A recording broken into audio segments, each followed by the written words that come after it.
Yo, what's up mga kaibigan? Nalina tayo magkwentuhan. So kanina nga napanood natin ang Stephen Curry versus Sabrina Ionescu 3-point showdown kung saan nagtala si Sabrina ng respectable 26 points. Tabla nga yan sa highest score na naitala ni Damian Lillard na naiuwi ang 3-point championship for the second year in a row sa NBA. Habang si Stephen Curry naman ay nagwagi pa din nga sa kanilang 3-point showdown matapos na magtala nito ng 29 points. Once again proving that he is the greatest shooter of all time. Ang tanong ngayon ay ano naman ang susunod na gimmick na gagawin ng NBA dahil without Steph versus Sabrina, medyo bland nga ito o walang espesyal sa All-Star Saturday Night. Di pa din nga nagtotodo ang mga players sa Skills Challenge. Ang dunk contest ay muling natapos sa panalo ng taga G League. Congrats nga kay Mac McClung dahil solid naman talaga ang mga dunks sa pinakita niya, ngunit hindi nga ganun katunog ang pangalan niya para abangan ito ng mga fans at umangat ang ratings ng NBA All-Star Saturday Night. Ang 3-point contest ay naging entertaining, ngunit sa uli ang naging pinakamagandang event dito ay ang Sabrina versus Steph. Dahil may mystery nga, hindi natin alam kung ano ba ang mangyayari, may challenge at talagang may matinding pride na nakataya, and it was something new.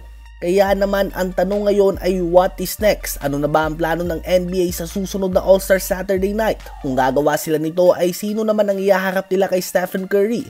Walang suggestion nga ng iba ay Curry versus ang back-to-back 3-point champion Damian Lillard. Ganun ba kung gagawin nga ito ng NBA ay paano naman yung iba? Tila ba battle for second lang nga ito or third dahil ibang kategori na nga si Lillard at Curry kung gagawin nila ito? Madaming fans yan ang nagsasuggest na alisin na ang dunk contest dahil nauubusan na nga daw ng dunk sa mga players to the point na may nagdadunk na ngayon na naka-gloves. Of course, una pa din nga sa listahan ng mga fans na gusto nilang ipalit dito ay ang one-on-one tournament ng mga star players. Ngunit hindi nga ganun kadali na sabihan ng mga superstar na magtodo sa one-on-one sa All-Star dahil may bigger goal nga sila, which is ang manatiling healthy with the hopes na makapag-perform sila na maganda sa playoffs. So malaking question mark pa din nga yan kung matuloy ba ang suggestion na ito ng mga fans.